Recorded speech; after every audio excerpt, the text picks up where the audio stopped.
Mesdames et messieurs, bonjour, bonsoir, ça dépend de l'heure à laquelle beaucoup on d'habitude de partout, très chers abonnés. Comme vous le savez, les actualités sont tellement abondantes.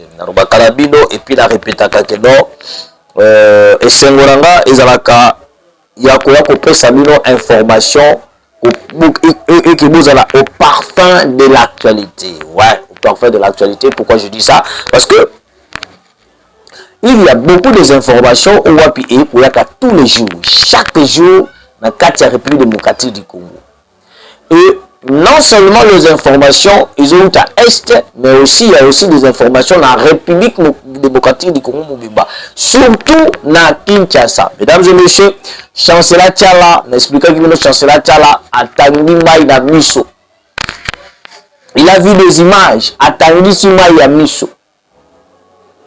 Tant on a encore le battre, tant on a encore répété pour le non, même les opposants congolais, même les bateaux, les bijoux de manière qu'on pensait de la moka, de la moka. Tous ces gens-là, ce sont des traîtres qui cherchent à livrer moka la mission entre les mains des Rwandais. Et beaucoup plus, basant pour vendre l'article 217 de la Constitution de notre pays. Oui, autour d'un mais oui, je suis un journaliste d'investigation. Je suis un journaliste d'investigation. Vous savez, nous avons besoin d'informations pour nous présenter les bonnes informations pour que vous ayez au parfum. Qu'est-ce qui se passe maintenant? Arrivé, il y a Cyril Ramaphosa. Beaucoup de personnes vont dire que non, Cyril Ramaphosa a eu pour la xénophobie, n'a pas de la foule du sud, etc. Mais je vous dis que non, mais moi je vais vous révéler certaines réalités au Wapi. Présence il y a Cyril Ramaphosa à la Kinshasa, la République démocratique du Congo. Oui. Et puis deuxième information, la bicho, condamnation de Denis Dissokoy. Denis Dissokoy. Dernièrement, vous avez critiqué Jean-Marie Lukulasi. Je l'avais recadré. Dans zone qui est dans Zéla, que Denis Dissokoy, toi tu n'as pas de leçon à donner aux Congolais, ni à Jean-Marie Lukulasi. Jean-Marie Lukulasi, le PCR de l'INPP, il est en train de faire un travail de titan. Ce qu'il le INPP est retrouvé ma valeur dans INPP comme il transformé, c'est grâce au DG Godefroy Tumanga Stanislas et aussi au DGA Patrick Kayemusumi et au PCA Jean-Marie Lukulasi et au Diprokim. Quand je parle de Dipro, je vois directement le directeur provincial Etienne Lufungola, le parquet-beau de l'INPP. Oui, le parquet-beau de l'INPP. Et aussi, Togobet Lissus Masoro, par rapport à la situation à l'Est de la République. Il n'a pas eu que ça Est de la République était. Rwanda va commettre à Miso, pas commettre, mais va attaquer Miso. Mais je vois un silence radio.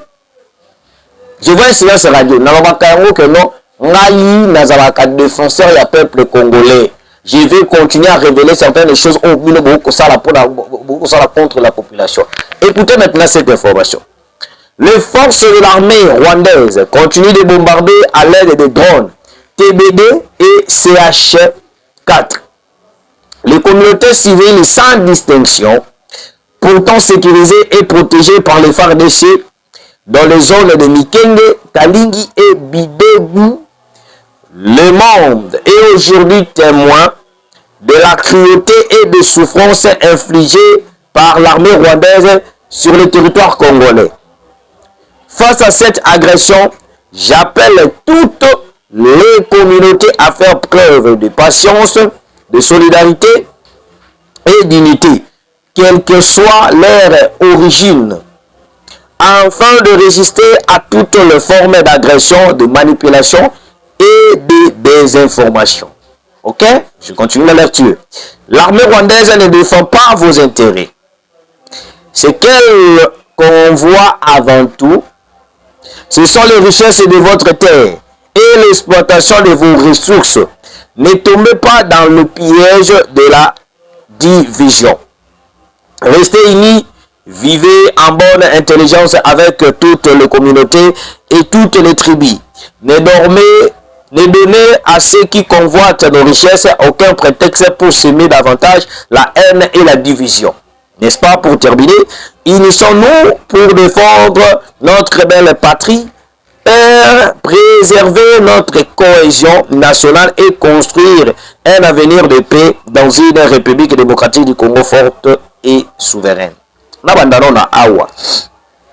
Émission que la moulaï ma casse parce que je vais déshabiller beaucoup de personnes. Général Banza, na route qu'on sent la émission awa pour donner de grandes vérités, pour expliquer ce qui se passe na Goma, ce qui se passe dans la place où nous allons occuper. Dernièrement, route qu'on sent la mission comment qu'on a mis tout ça mis 4 jours. L'armée rwandaise à travers ma drone naïe, bah pour frapper les drones, bah pour frapper ma militaire la mission va faire des ça va wazalendo. Ton bêtis va crier d'alerte. Ton lobby ton béni même Kinshasa pour déployer des drones militaires, venir pas sauver, mais venir repousser les drones rwandaises au Rwanda pour attaquer la mission. Mais tout ça là une semaine. Tellement d'attaques maquillées le mingi, d'ailleurs qui le général Banza a déployé qui va drone et frapper. Mais c'est comme si la pratique en question est comme répétitive. Et comme ceux qui m'ont établi beaucoup de va drone beaucoup de va Sukhoi 25 T. Vous attendez que non, les militaires la mission va koufa, les militaires la mission va éliminer et puis après on continue à drone pour que des tamatiti. Je ne sais pas, mais le général Banza, si vous êtes complice avec les ennemis du Congo, vous n'avez qu'à dire la vérité. Parce que nous allons vous dénoncer jusqu'à ce que le président de la République va être au courant.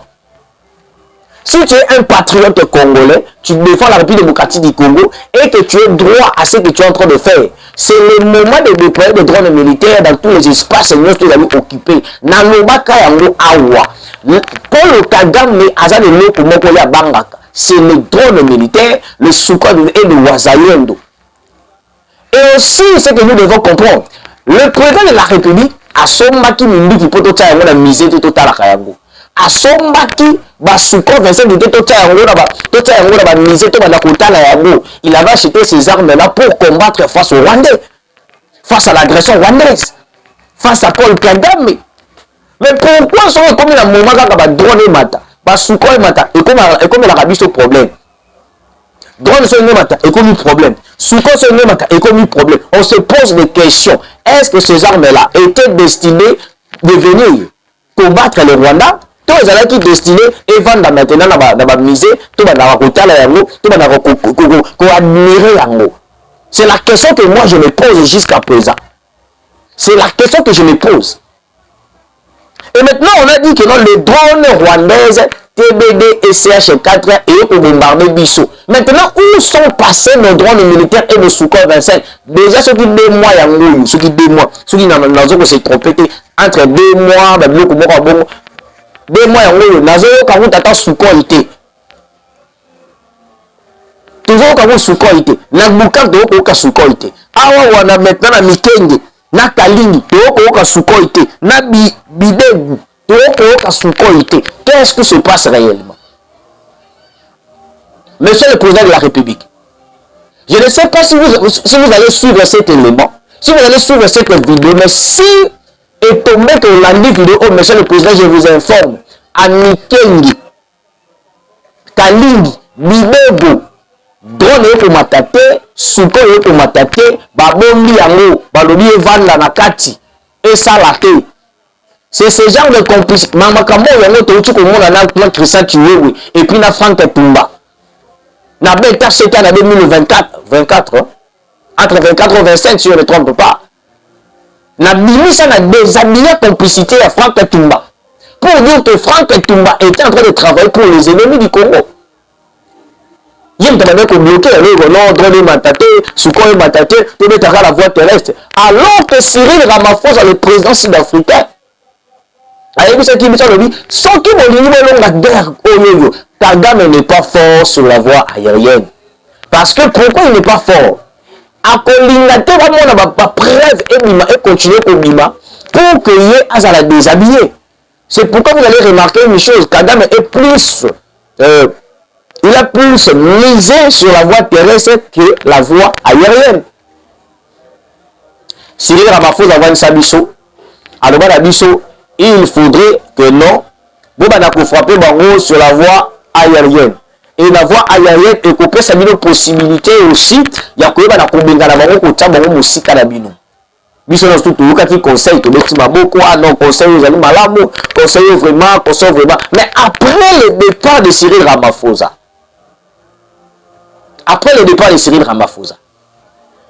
suite à Kinini résultats à Kinini et aujourd'hui même Cyril Ramaphosa a zone sur ma belle la biso pour parler de questions aussi sécuritaires, pas seulement des questions de xénophobie. A épée pour nous mettre sur des questions sécuritaires. Nanko panza yango kaka tokusola. Et Cyril Ramaphosa a kenda. Et aujourd'hui, drone ne peut m'attaquer comme un problème. Il faut que tu aies un batando qui est, tu vas dire que ganga, tu vas dire que dénoncer, tu vas dire que loba, tu vas dire qu'il n'a monoko pas si. Après, comment vous avez dit l'émission drone? Et ça dit quand même surtout tout, moi quand des tours, et je étais vanda. Mais c'est le président de la République. Au sommet qui nous pour que nous la biso pour récupérer l'espace territorial de la biso. Mais les gens qui s'en occupent, c'est comme si on peut jouer rôle de l'ennemi. C'est comme si on peut jouer rôle de bateau, c'est comme si on peut jouer parti prime pour déstabiliser la République démocratique du Congo, monsieur le président de la République. Souci na yo, vision na ezali et que le Congo, surtout tout ça là d'élection, tout ça là d'élection avec Bukavu, Bunagana et Goma. Mais avec il y a comment être comme drone la biso, on a la difficulté de tokotika la kolonga la guerre au monsieur le président. Tokotika la kolonga la guerre au thé. Les stratégies ont été données par le président Cyril Ramaphosa. Ils ont des armes sophistiquées. Les noms pour se lever et Afrique du Sud des années. L'Afrique du Sud a des armes sophistiquées. Peut-être certaines personnes vont éviter. Celui qui a dit que ça me dit qu'Afrique du Sud des années. Bon, la dénigré peut-être parce que l'Afrique du Sud a des armes.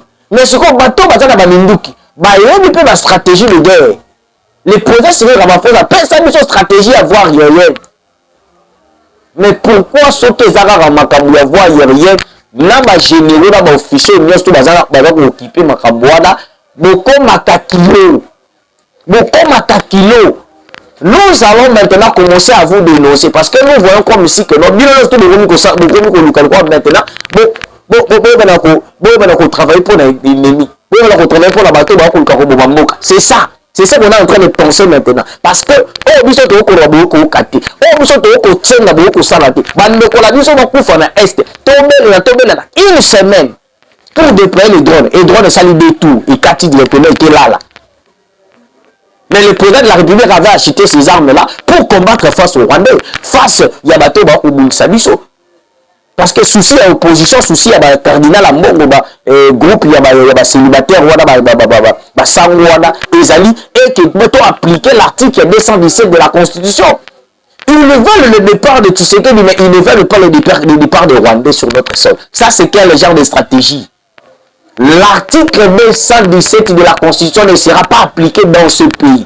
Fayoulou, Katumbi, Sessanga, Kaboun, vous n'avez pas de leçon de non-congolais.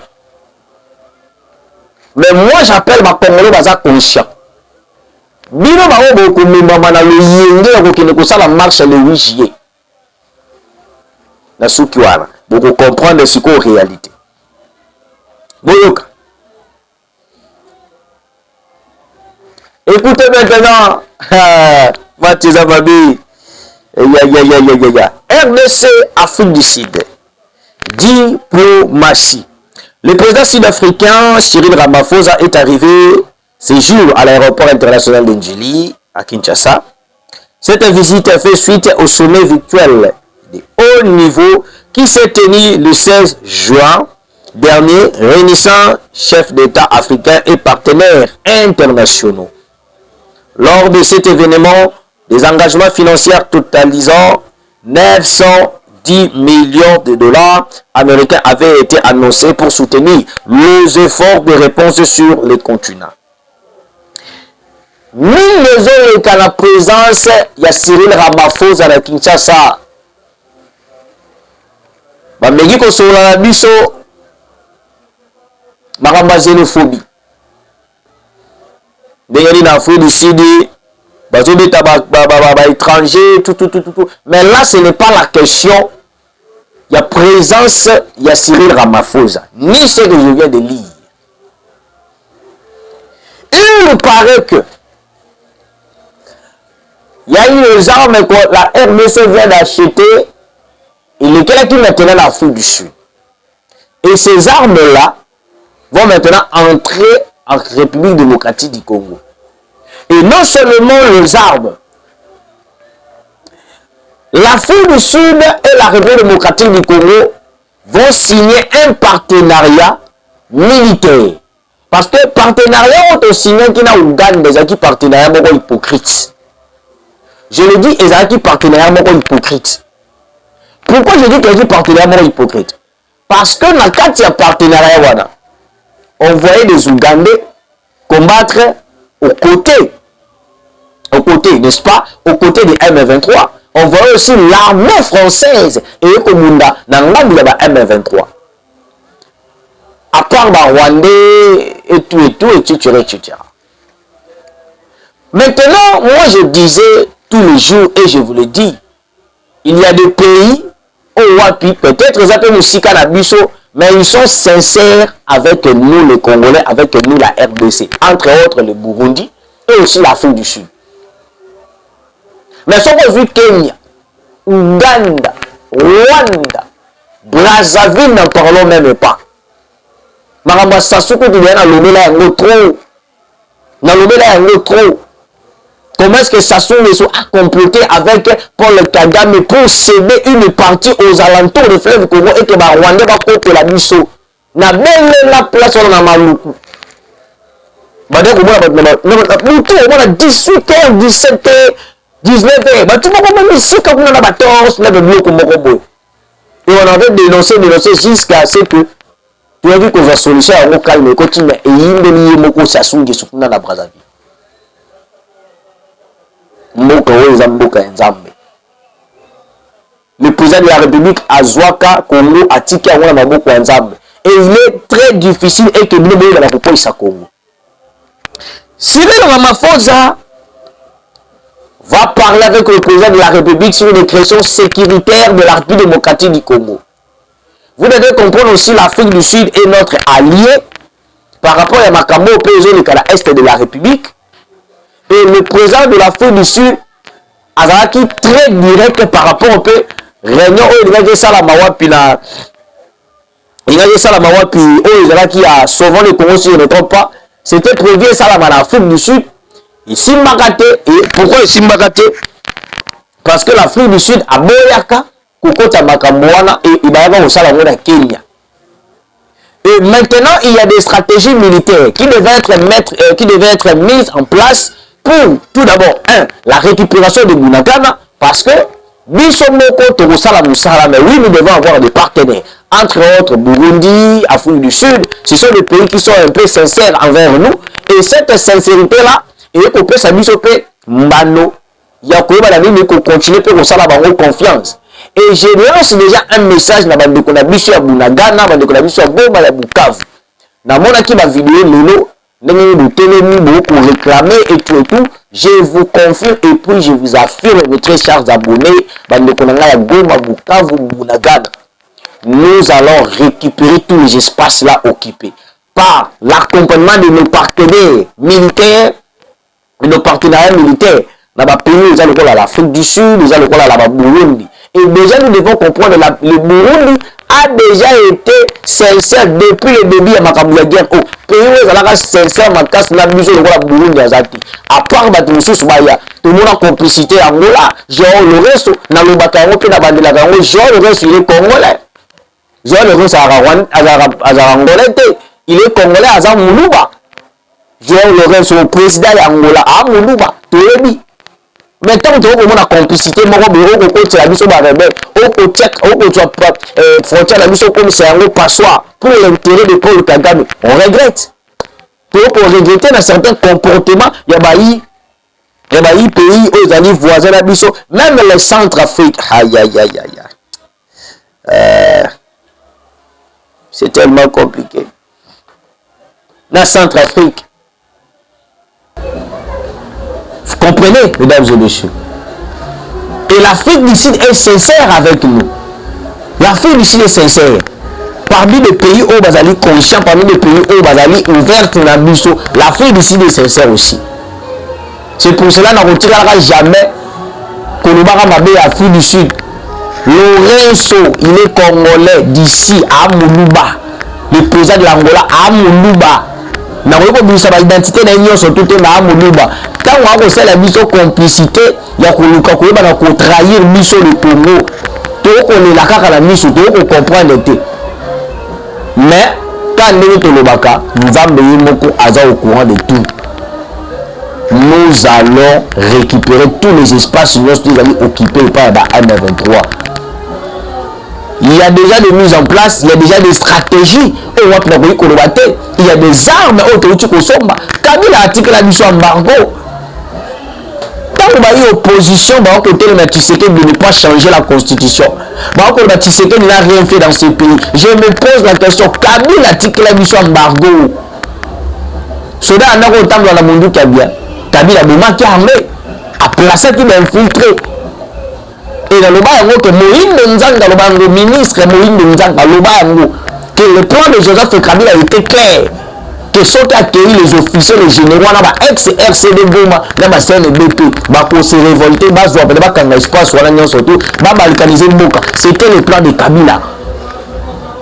Mais heureusement que tu sais qu'il était prudent. Heureusement que tu sais qu'il y a eu une révélation à gérer Bango jusqu'à ce qu'il ait neutralisé Bango. Entre autres, on appelle la Christatué, Franck Tungabayaz, John Numbi, Bango, surtout, la complicité, surtout, il y a déstabilisation de la République démocratique du Congo. Mais le plan là est cotique à la Kosimbati. Nous allons changer cette constitution et après, parce que le peuple a été d'accord. L'article 5 de la constitution dit que le pouvoir est allé par le peuple. Les pouvoirs, ils n'allaient pas un peuple. Si le peuple dit oui au changement de la constitution, il y a fallu que le bâtiment va changer la constitution. On ne va pas réviser la constitution, nous devons changer cette constitution et le gérant.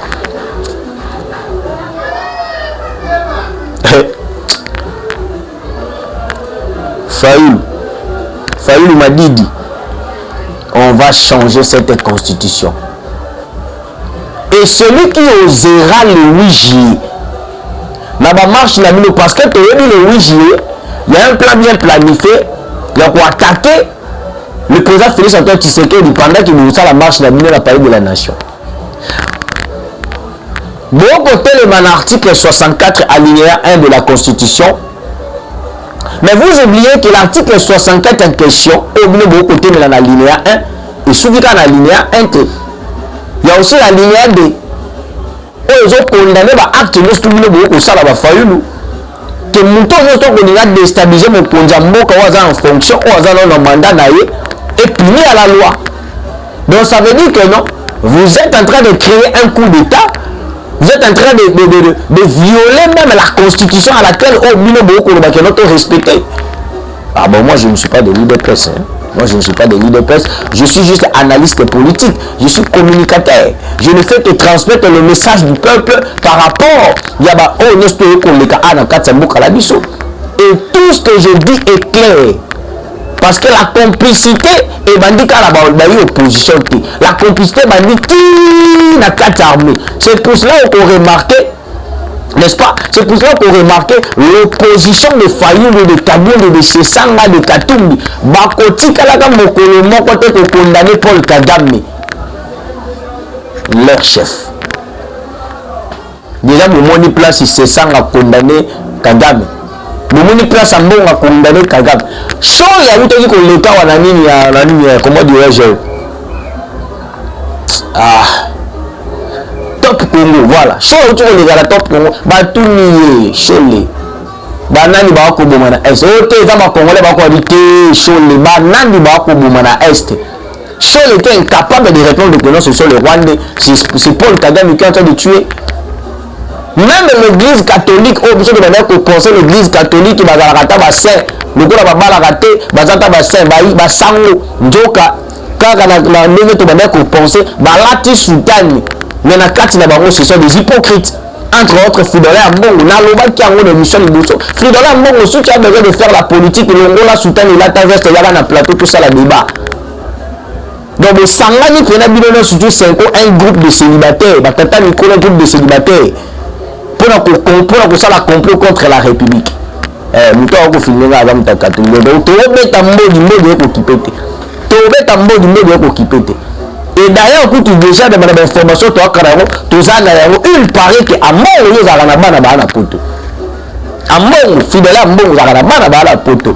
nous allons faire des investigations et tu vois qu'on est allé à Mbo. À Mbo, tu n'as pas de leçon de nos Congolais, ni Cholé, ni Cholé, ni Cholé. Mesdames et messieurs, là, pour la parenthèse, moi, on va continuer mission à Bissau. Et monsieur, ça vous l'a eu ma casse. Nous avons la mingi na muto azosala ba initiative ya malamu nalobaka yango que soki namoni muto akosala makambo ya malamu nakoya na kolobela yango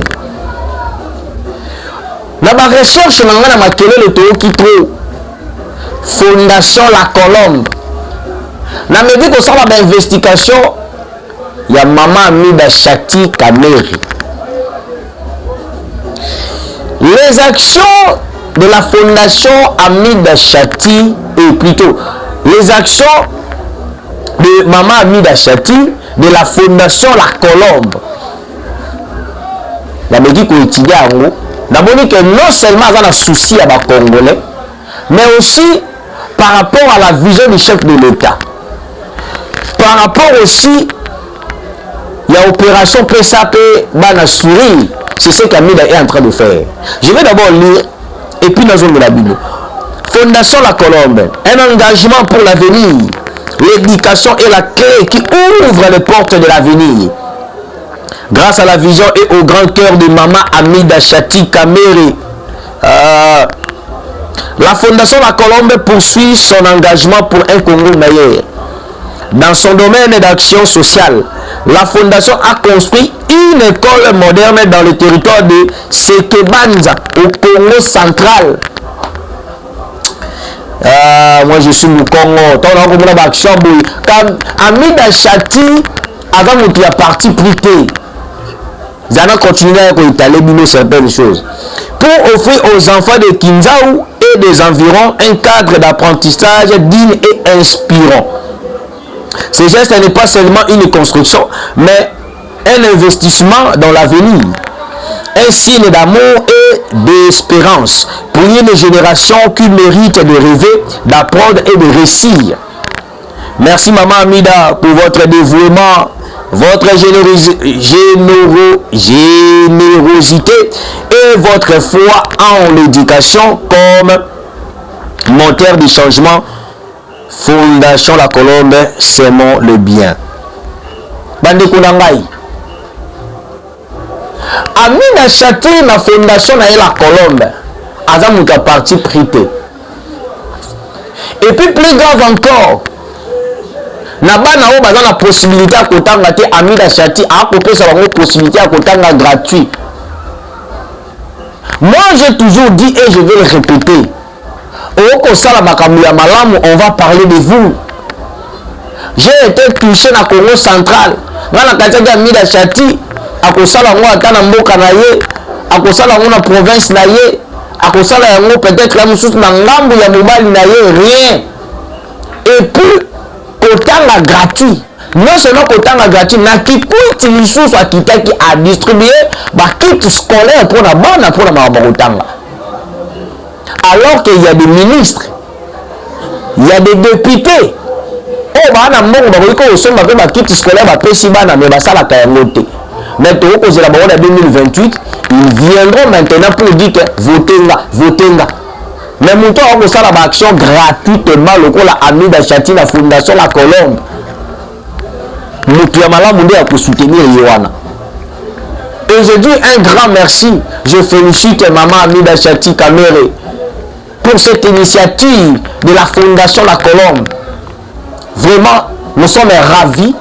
Et j'espère bien, maman Amida Chati Kamere, dans la fondation la Colombe, faut que ça va descendre sur le terrain. Tout le monde est malamu te. Ata okangini lingandenge surtout et que nous devons exposer les prouesses au Kosala. Au Kosala musala ya malamu. Et on a pensé que l'État aussi faut faire le bon parce que Kosala musala malamu. Alors qu'il y a des ministres qui ont les ministres qui ont souffrir dans la circoncision dans la province, mais peut-être même sur la province où nous sommes. Peut-être même sur la Congo central. Peut-être même qui a mais tu le fais avec un grand cœur. Nous devons exposer les bonnes œuvres de maman Amida Chati, la fondation La Colombe. Que Dieu bénisse la République démocratique du Congo. C'était moi, votre humble serviteur, Rabbi Matendo Tekutani Malasima.